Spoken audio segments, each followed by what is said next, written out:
طب اعمل ايه يا علوم لو بسيك الاتنشن؟ اول حاجه لازم تتعلم تهدي نفسك، لان البيهيفير اللي بيحصل دوت بيبقى طالع من ورا ايموشن معين. اول 10 دقايق بعد ما تحس بالتوتر مهمين جدا. انت ممكن لو عرفت تظبط ال10 دقايق دول اول لما بتتوتر، الدراسات لقت ان انت بتحل 60 ل 70% من حالات القلق الخفيف للمتوسط اللي ممكن تجيلك. 60 ل 70% لايف تشينج. طب اظبطهم ازاي ال10 دقايق دول؟ اولا لازم تظبط نفسك، تعمل البريدنج اكسرسايزز، هسيب لك اللينك في الديسكربشن. اكتب اللي انت حاسه في ورقه، قوم اتمشى 10 دقايق. الحاجات دي بسيطه جدا بس تاثيرها مرعب، صدقني الحاجات دي بتفرق. اتنين سريعا عشان قلناها كتير الحلقات اللي فاتت، هننام الايموشن. لما بتسمي اللي انت حاسه، الاستوديز بينت ان التسميه دي بتقلل من 40 ل 60% من حده المشكله، لان التسميه لانه بيقلل نشاط الاميجدالا وبيزود نشاط البري فرونتال كورتكس. طب فهمني اكتر، يعني بدل انا تعبان ومتوتر ومش فاهم حاجه، انا حاسس بقلق، خوف من الريجكشن، ديسابوينتمنت.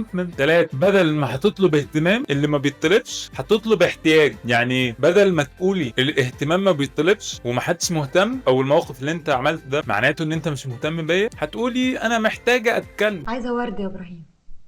طب ليه ابراهيم جاب لها ورد؟ عشان هي جمله واضحه مباشره انسانيه، واللي بيسمعها عارف هو المفروض يعمل ايه، وبيحس ان هو مرحب بيه ان هو يعمل كذا، بيحس ان هو ممكن يساعد. بدل لو قلت له ان انت مش مهتم، ما هو هيحس ان هو بيتهاجم، هيشغل الديفنسيف ميكانيزم. اربعه، حاول تلاحظ امتى بيحصل تريجر للموضوع ده. هل بعد ما بتحس بالتجاهل، او مثلا بعد ما بتقارن نفسك بحد، او مثلا لما بتحس ان انت في وحده او ممكن تبقى في وحده. لما بتلاحظ الحاجات اللي بتريجر الاكشنز دي، ده بيخليك سبب بخطوه، فبتعرف تهيئ نفسك تتعامل معاها ازاي. لو حاسس ان الموضوع ده اكبر منك، ما تقلقش خالص، الموضوع بسيط جدا، بس هيحتاج متابعه مع ثيرابيست. وانت بتدور على الثيرابيست، تشوف الثيرابيست اللي بيشتغل بالسي بي تي، اللي هي كوجنيتيف بيهيفيرال ثيوري، عشان ده واحده واحده بيغير كورك علشان تغير احساسك وتصرفاتك. بيفوكس دايما على ازاي تتعامل مع الافكار السلبيه وجلد الذات والقلق والدبريشن. او الثيرابيست اللي بيستخدمه الدي بي تي، الدايلكتيكال بيهيفيرال ثيرابي، ودي بتعلمك ازاي تهدي الايموشنز